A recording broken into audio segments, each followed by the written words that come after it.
Of the 7 million Syrians displaced by the war, 1 million are now living in neighboring Lebanon. And though the refugees have crossed into another country, their community divisions remain.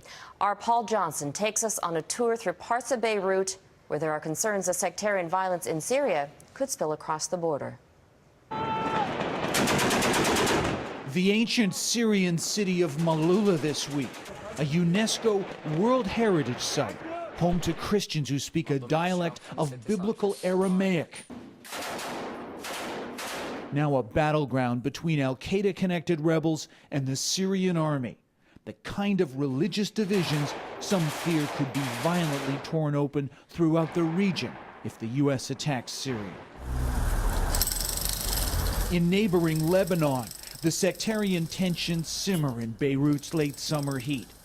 This street is home to Shiite Muslims, supporters of Syria's President Bashar al-Assad, and the walls here are lined with posters celebrating the martyrdom of young men from this community who died fighting the Syrian rebels.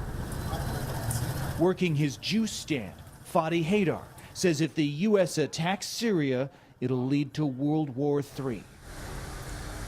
But just a couple of hundred meters up the street, past the army sandbags, you're in Sunni Muslim territory. Here, men like Hossein Safadi, a tailor, tell you they want Assad gone, but also fear the prospect of wider violence following an American strike. It's just a short drive through Beirut's congested streets to hear from that other religious group here, Maronite Christians, where pharmacist Vladimir Ibrahim will weigh in with yet another opinion. The good proof, like there was a chemical attack in Syria, then I'm absolutely for the attack.